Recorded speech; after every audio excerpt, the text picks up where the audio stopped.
So let's move on to our next topic then, which is best side of a generation, and the generation we've selected today is 1995 to 2005. So from that 10-year time period, two of the best players at the time. So who wants to go first on this one then? 95 to 05. Steve? Yep, yep, gone then. So you might be a little bit surprised with this one. Thought long and hard about this. But I'm gonna start with okay. Long and hard. About what? Um, well, let's follow that line of thought. I'm gonna lob Seaman in my team Yep. as the goalkeeper Oh, right, as the for goalkeeper. I just thought you meant just on your team in general. David Seaman. Consistency. He's Arsenal's number one for that probably entire period. Injury, I would say, until Jens Lehmann came in. Actually, yeah, towards the end of that decade. So, but for me, he was consistent. He had that longevity, and he made some unbelievable saves in that time as well. Even with his hair getting longer and longer. That was like his power, right? He was like Samson. As soon as they cut his ponytail off, that was the end of him. So let's go straight to left back is in that conversation as well, and that is Ashley Cole. He had everything. He was quick, he was aggressive, he was up and down the line, a winner, you know, grit and determination that player had when he played the game was immense. And I remember duels against a young Cristiano Ronaldo when he was bursting on the scene, and I gotta be honest, I think Ashley Cole had him in his pocket. Working across the middle then, Yap Sam. So you'll know an earlier episode, I picked Yap Sam in my treble winning 99 United versus the City 23 treble team. He also makes it in to this decade team for me, Yap Sam. So yeah, absolute solid player, aggressive, great in the air, bullied attackers. So that is another easy choice for me. Out of those three players that I picked so far, Cole and Stam get the world class stamp there. The next one's going to surprise you a little bit. I've gone for Tony Adams purely because of that coaching moment. All right, yeah, yeah, Brilliant. doing But the no, also, Macarena or whatever it was. yeah.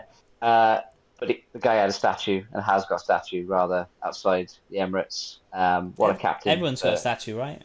All you got to do is play 5 appearances and you get a statue outside. I think that's the rule. Am I right? Oh, there's a few.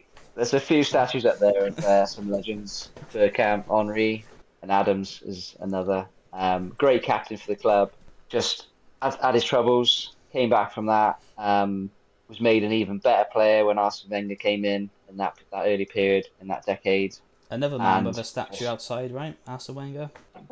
I think probably I've got a few more cereal tokens to collect to get my statue outside the Emirates. So yeah, a couple more balls of cornflakes and you'll see my mug outside. good luck with that. Just an absolute warrior. Tony Adams also gets the world class stamp for me. And I've gone in the right back position for Gary Neville in this decade. With Carl Walker, as I mentioned in a previous episode, he does go down as an all-time Premier League legend right back and England also legend right back. Great partnership he had with David Beckham through that period, club and country. Those overlapping runs, moving up to the midfield. I'm gonna stay with the same club, and that's Ryan Giggs on the left-hand side. And again, geez, how many seasons did that guy play? And probably play 30, if not 40 games most of those seasons, bar injury. I don't even recall him being injured that often Only either. for Wales duty. Yeah, he seemed to always get injured when Wales internationals came around. But he adapted his game over the long term as well, didn't he? He was all about pace, dribble, touch, weaving in and out of players, and then later on, all about well, quite a creative player in the centre of the park. So Ryan Giggs is there for me in that decade, and he also gets the world class stamp. Another easy choice, that one. Work across the middle. Patrick Vieira, what a absolute game changer for Arsenal when he joined the club. just took us to another level. An unknown player at the time. No one had heard of the guy. But from day one, straight away, just dominated the center of the park from a aggressive breaking up play perspective, but also could play a decent pass and those marauding, strong runs from midfield. Again, gets the world class stamp for me. This is too easy, I think, on this front. There's so many good players in this decade. So next to him, I'm going to play a slightly more advanced player, Frankie Lampard. First on the scene at West Ham in that era of great young players we had with Joe Cole, Rio, slightly later with Michael Carrick. Not forgetting Trevor Sinclair as well. He was a top player, but slightly older at that point. Must have scored, well, I think he did score double figures in most seasons he had at certainly Chelsea through that period. And was just assists, goals, the balls just seemed to drop to him in and around the box, and he could finish. Gets the world class stamp from me. And then moving over to the right hand side, picked for more than just his footballing ability. I have to say, what an all round top bloke, great character, is Matt Not Chris Letizia. Kamara. Okay. Matt Letizia. Matt, let's see. Matt Letizia, yeah, Matt Lagarde. Stayed at his boyhood club his whole career, I'm sure, and he's talked about it. Yeah, many offers on the table to move to bigger and better on paper, I guess you could say. But he remained loyal to Southampton. I think he enjoyed being a big fish in a smaller pond, I guess, so to speak. And some of his goals, like watching his top 10 goals, Premier League goals, like I've not seen strikes or attempts on goal very often like that. So Matt Letizia is there for me. Unfortunately, because he didn't play, and this isn't part of my definition, but I think it does matter in this case. He didn't get many games for his country. Didn't play in Europe, I don't believe at all, with Southampton. Correct me if I'm wrong on the panel, please, gents. No, that's right. Yeah. So in terms of giving him the world class stamp, I think it's probably a stretch too far. And then moving up top, I'm going to go for the current all-time record goal scorer for the Premier League, and that's Alan Shearer. Those three things: consistency, longevity, scored goals season in, season out. Southampton, Blackburn, Newcastle, even towards the end of his career when I wouldn't say he was reliant on his pace, but he was reliant on that kind of off the shoulder of the defender, changed his game to keep the goals going in the back of the net. So Alan Shearer is my first striker, and he definitely gets the world class stamp for me. Great for country as well. Scored many goals for England, big goals as well in big competitions, World Cup, Euros, Euro '96, particular as well. And next to him, my final player is Thierry Henry. Again, like Patrick Vieira at the same club, when he joined, he just took that team to another level. Again, gets the world class stamp for me. I think that's a pretty solid team there, gents. Matt, did you want to go next with your team? Yeah, I'll go next. Obviously I will say straddling between 95 and 05, either side of the millennium. What an era of football for the Premier League. Some of the greatest sides you will see. And they're on top in Europe. Especially 2000, 2005. They were Premier League was probably the top in Europe. But things are cyclic in football. But they were definitely some of these players would walk into any European side then as well. So without further ado, I'll get onto my squad. So in previous episode, I chose keeper for Man United, and I think he's the best that's ever graced the Prem. Peter Schmeichel, he'll be going in straight on with a stamp. Fantastic saves in the Premier League. He's had he used to bicep the ball over the bar, off the line. Gordon Banks-esque saves. Fantastic shot stopper. Distribution was great. Anyway, we know about Schmeichel. He gets straight in the squad. So that's my goalkeeper. And we go with I'll agree with Steve on the left back. Probably this boy Ashley Cole schooled Ronaldo, especially well, in the Premier League, there's a few Euro games against Portugal where Ronaldo didn't know how to get around him. He played him off the park. He nullified him. Who could say that about even a young Ronaldo? Has been a phenomenon for how many years now? Well over a decade. So I think if you even asked Ronaldo, maybe he'd say probably the toughest left back he ever faced. Premier League legend, fantastic player. So he gets straight in. Ashley Cole. First centre back will be the absolute unit that is Yap Stam for Man United. World class stamp, fantastic player. Not many get around him, and if you did get around him, you wouldn't get around him with the other player I put in, Marcel Desailly.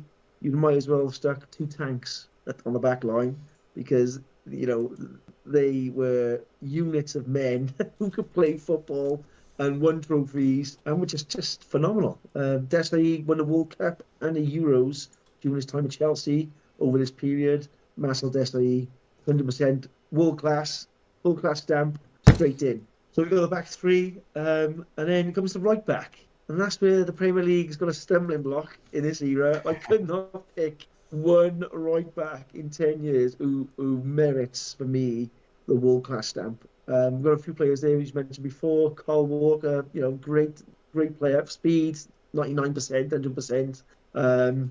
You've got Gary Neville. I've got a few others, but I don't think anybody quite makes it. My midfield then, we've got a midfield that should have won, especially on the international stage together. 3 out of the 4 should have won more trophies. I think they played them in the wrong positions. So the first one is probably the most technically gifted out of the 3 out of the 4 of the same nationality. Technically gifted, Paul Scholes. What a fantastic player. World class distribution, vision, types of goals he scores, goals he set up. Brilliant, world class. Straight in the team for decades doing it. But he had probably 3 years of tip-top form, and he was untouchable for me. And then his 2 England colleagues, then we all know them, Gerrard and Lampard. They both get in.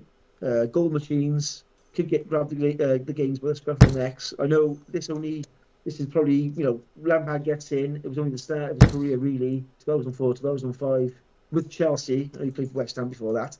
When he really started to win things, Lampard's goals record for them, box to box, could do anything, scored fantastic goals, record goals scored for Chelsea, I think. So Lampard gets in, Gerrard gets in, Scholes gets in, and they should have won at least a Euro with England. How that era didn't win anything, I think it was the management, personally. And then on the left, Ryan Giggs, the most decorated player in English league history. Absolutely waltzed into the side as the left winger. I don't think anyone in that era came close as a left midfielder. Put fear into players when he went to Old Trafford. Technical ability, changing his game, fantastic. So Giggs straight in, wonderful player, and that's my midfield. Up front, then we've got 2 strikers. There's a whole host of strikers I was thinking of, but there's only 2 really that are going in. And Steve, you've already named them. Henry and Shearer. One was, absolutely magical, inspirational, iconic, stylish player. Vavavoom, Thierry Henry, straight in. What can you say about the guy? I think he's got a statue outside the Emirates, maybe. Yeah, that's an everywhere. So yeah, he's definitely there. He was magical, and then obviously the next striker is going to be formidable. That's the word for him. Formidable Alan Shearer, just an absolute goal machine. Different types of goals, volleys, headers, penalties, free kicks. Open play goals, smash them in from anywhere. Alan Shearer, straight in. There's my 10 out of 11 players, all world class stamp.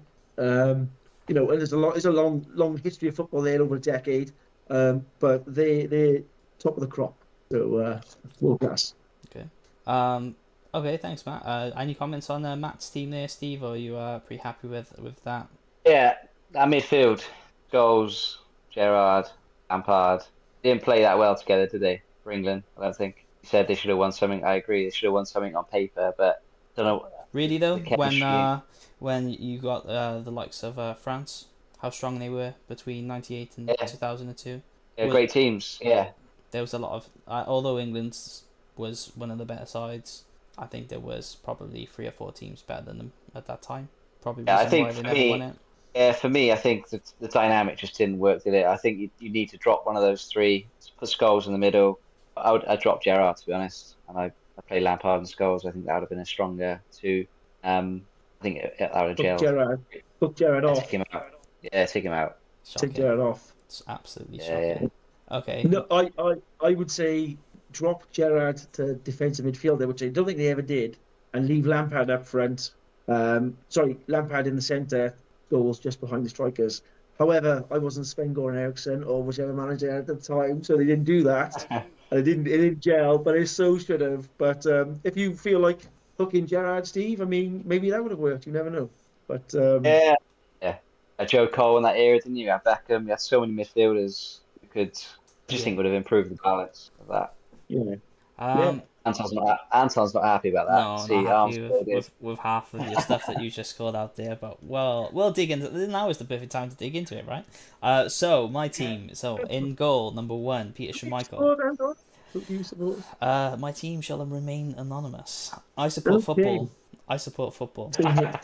Yeah. But Yeah, so in goal, Peter Schmeichel, during this time period, 95, and remember this is specific to this time period, right? So a lot of my decisions will be based on that. It's easier to think of a player and then I think of his later accomplishments. Peter Schmeichel, yeah, I don't think you got a better goalkeeper in that time period. Won lots of trophies with Manchester United, won the Champions League, and this was going to be one of my deciding factors of how they get into the team. Is did they win Champions League or not? That is kind of going to be pretty much the deciding for most of the players. So Peter Schmeichel in goal, right back Gary Neville. Yes, he was probably the most consistent right back during that time period. So if we're going to be doing a 95 to 05 11 with a right back, I don't think you can look any further than Gary Neville. His kind of performances for Manchester United and his commitment and stuff. I don't think you can get a better right back there during that time period. Next up, centre back Jaap Stam. I think we've all picked Jaap Stam. Captain, leader, legend. He went on to play for some great clubs again. Won Champions League with Manchester United, and really come in and strengthened the defence and really made his kind of whoever played alongside him look better. So that was kind of one of my things as well for centre back is like Virgil van Dijk for today. The really like elite centre backs can elevate their partner to the next level. So if you play a stand up with a top player, because obviously everyone's going to be top player to be playing in Premier League, but he can really make them look a different level. So Jaap Stam is my one centre back, and the next one I put alongside him, which I believe he had the similar qualities, was Sami Hyypiä. Again, he won the Champions League with Liverpool. He won 2 FA Cups. World Club Cup, the Community Shield, Football League Cup, so the League Cup essentially, the UEFA Cup, UEFA Super Cup. So absolutely captain, leader, legend. He elevated the players alongside him, so he's playing with the likes of Honshu, and also playing alongside Jamie Carragher, made Jamie Carragher look like a top player. When he's just kind of an overrated shouter and moaner in my opinion. I think Carragher doesn't win as much trophies as he does without Sami Hyypiä elevating his game. So for me, he is one of the best centre backs to grace the Premier League during that time period. Okay, and then left back, we all agree Ashley Cole changed the game for left back, changed what it means to perform in that position, adding width. The pace he had, reading of the game, and his aggressiveness in the tackle. Great player, probably England's best left back ever. Okay, into the midfield then. Again, it's going to be dominated by Manchester United. Defensive midfield, Roy Keane, again, another captain. another aggressive player, another person who won the Champions League, countless titles for Man United, and really dragged Man United over the line in the semi-final versus Juventus. Kept tabs on Zinedine Zidane, arguably the best player in the world at that time, and managed to get the victory for United. So I don't think there's, if there's a moment in time or a snapshot in time where he kind of really produced the goods, being able to silence Zinedine Zidane, I don't think you can get much better than that, fresh off of a World Cup win as well in '98. And then on the left, we got Ryan Giggs. I think we all put him in our side. 13 Premier League winning trophies, Champions League twice, obviously once during this era. Best left midfielder of that time. Right midfield, David Beckham, unparalleled on his goals from set pieces. Still the current leader. I think James Ward-Prowse is catching him up. But he did go around Europe winning trophies at Madrid, at Milan, at Paris Saint-Germain, LA Galaxy as well. Just won trophies wherever he went. If you imagine this as a diamond midfield. Got Steven Gerrard. For me, Steven Gerrard started his Premier League career in 98-99 season. Lampard wasn't really on the scene until like late 02. Was at West Ham, wasn't really making an impact the way Steven Gerrard was. Gerrard already winning trebles at Liverpool, and in that time period as well, specifically 2005, dragging Liverpool over the line and securing them Champions League victory from 3-0 down against a star-studded AC Milan side. Some of the best players to ever play the game in that side: Cafu, Maldini, Nesta, Pirlo, all Catasso, all the names there, and he was really the catalyst for that kind of change and to drag Liverpool to victory. He got everything: tackling, shooting, passing, leadership qualities, and for me, that's why he is the best in his position, because Lampard doesn't have the same tackling abilities, neither does Scholes, and if you were to put them kind of in a team, I think if you had Gerrard kind of spearheading it, he's shown he can elevate players around him, winning the Champions League with Jimmy Traore. So and then up front, then we both got the same, Shearer and Henry. Henry changed the game as well, cutting it off on the left, freezing the goalkeeper, just pace to burn, and Shearer just an absolute colossus up front, scored goals for Southampton, Blackburn, Newcastle, won the Premier League with Blackburn as well, let's not forget. And also internationally, he was the captain, I believe, at the time. So, out of all those players that they had, Shearer was the standout marksman. And 250 goals, I think it is, in the Premier League. Most penalties scored in the Premier League. All of those get a world-class stamp, apart from Gary Neville. Sami Hyypiä. Sami Hyypiä, yeah. Big Sammy. Sammy was a good player. He's not world class. He's not world class. He's not world class. Sami Hyypiä. He's dogged defender. I just don't think he's world class. Sorry.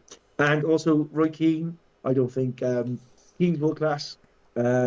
He's had a good side around him. He was the workhorse, I would say, but workhorse. Nothing giving me the world class vibes of Keane. Hyypiä definitely not. Keane, no. And I'm not sure. I think that was your side, Anton. But with Steve's side, I'm not sure if you give him it. I have to recap what you said. Is it Tony Adams? Was he world class, Stan? He was. Yes, for me. Yeah. Okay. I wouldn't personally give Tony. No. Tony Adams a world class, Stan. He's very tall, bit of a giraffe-like on the pitch. Very tall. He'd probably get the world-class stamp for necking some beers, but probably not for centre-back. And something else. World-class nights out. World-class nights out, yeah. World-class Tuesday club. He was a fantastic player, but I don't think he was world level. I think maybe his time in England proved that. I mean, not a very good record. I don't think Adams was. He was a top player, amazing for Arsenal. Don't think it's world class to me. Those are the three players. Do you remember? Do you remember? And Beckham. David Beckham. You don't think? No. The moment for me, going back to Adams. Sorry, I've got to say this. The 97-98 season, double winning season. That goal he scored against Everton, 4-0. I mean, it's Everton though, right? All right, Dave know, Watson, yeah, that goal he Thomas scored against, I Thomas don't know. Mara in goal. Steve Bold putting through Tony Adams, and that not an easy left foot volley, but what a finish! I think that for me It's the equivalent just to is scoring against, I don't know, Crystal Palace, right? I mean, it's not that. it's probably It equivalent was to a it was a left footed cracking finish. volley against Juventus by one Sami Come on, Hyypiä. Juventus now, kings of Europe and all that. But yeah, no, like for me, Tony Adams, I agree, he's not world class. Doesn't really elevate the players around him, especially for England level. Didn't make Southgate any better, I don't think. Wow, Yeah, I'm not so sure you can make Southgate better, can you? if you're a good defender, you can elevate that. That's for me the sign of a world class defender is you elevate other people around you, lift their game. Stam made Ronnie Johnson look a lot better than he actually was. You could say it about It a was. lot of players. I will That say there's two moments with Tony Adams I do remember. I do remember that goal against Everton, cracking finish. Obviously to wrap up the double, um, but also in the final they lost against Liverpool in Millennium Stadium. Owen in the I don't know 50th, 60th minute tried a back heel through his legs. Adams go around him and obviously was being clean through the goal, but in front of like 60, 70,000 people, Adams schooled him in that moment, didn't get past him and give him the finger in front of everybody. who I lifted do the cup remember that. that day? I know. I know he got the last laugh for Oh, him with that did goal. did Michael Owen But score 2 goals? I think. yeah, Oh right, yeah. okay. But Adams, To be So Adams, fair, he was top waving man. his finger, but ultimately it was just Yeah, in vain, right? yeah. Because Owen There was could just the moments of wave it there was back. moments of You're not getting the top trophy today, class son. defending, top class defending, but doesn't quite get it for me. If he to be won that fair, final, maybe he would have. So Owen was at peak performance in that period of time, yeah, wasn't he? He literally burnt up. Might have been Martin Keown actually in that game to score one of the goals. Yeah. So it was, wasn't it? Fair enough. yeah. He, Okay. he is for me, not for you. But Sami Hyypiä, not for me either. No, I, not how for many seasons nobody. did I he don't think. play? How many seasons did he play for Liverpool? It doesn't feel like he played that many, but Who I guess he did. Sami Hyypiä? Yeah, I He played 10 seasons for Liverpool. was going to say, I'm sure you've done your research. 99 to 2009, 318 games, 22 goals. So you picked him on 6 seasons effectively. 6 out of 10, right? But you picked Lampard out of 3 seasons or something. So I thought he was good for West Ham, mine as well. was He he was. sent him on loan to Swansea? Was he that good? I think he was good. I think he was good. He Didn't obviously really got make the his name until he come to Chelsea. Really, Better than had like Sammy in my eyes. well, we're yeah talking better about different. prospect than Sammy in the He's team. probably a better attacking midfielder than Sammy, but he's not a better defender than Sammy Hyypiä. Different You people. agreed on Henry and Shearer. I think Yeah, I that's think. That'd be a good point actually. Who were the consistents in all our sides? So I think we all had. Michael, No, I think Steve had Seaman, didn't he? He loves a bit of Seaman. Seaman. You got Shearer, Henry, Giggs, Cole, Ashley Cole, Stan, Cole. Yeah, Cole. Cole, Giggs, Letizier, we all had Letizier. No, No? average at best. Lampard, 2 out of 3. Yeah, I think for clean sweeps though, Shearer, Henry, Giggs, Cole, Stam. So that's about 5 with. Yeah, I think most people are picking those 5 in that decade. Yeah, 99% definitely. of people. And Yeah. Matthew elected not to choose a right back, so 2 for 2 for the right back, I suppose, with Gary Neville. But Yeah. there wasn't a lot to choose from in that era. Agreed. Okay. Well, on that, yeah, Yeah. Sorry, what was you going to say, Steve? I was just say on that note, who were the other takers potentially for the right back? Like you say, I couldn't name any others. Well, there's Who were you Lee thinking? Dixon, Lauren, Yeah, maybe for Arsenal. yeah, Liverpool signed Marcus Babbel, but he never really performed. He got injured pretty early on. Gary Kelly, Leeds, Trying to think of some of the other ones. Was Ian Hart a right back? Left left back. back. Left back. Yeah. Mark Delaney. I don't know. There wasn't a lot to choose from, really, was there? Just trying to think now. It wasn't. Yeah. Melchiot, was it Melchiot, right back? Melchior, was he right back? Yeah, he was right back. Steve Finnan for Liverpool. Again, he's world class. Priori. Left back, yeah, Jimmy Traore. Who's the Newcastle right back for that time? Stephen Carr, is it? Maybe he played for Spurs as well. Yeah. Yeah. So guys, that's our picks. Let us know your picks in the comments below. any ones that you disagree with. Some shockers there, maybe. If you like the video, pop a like on the video, and if you want to be notified for new episodes, consider subscribing to the channel.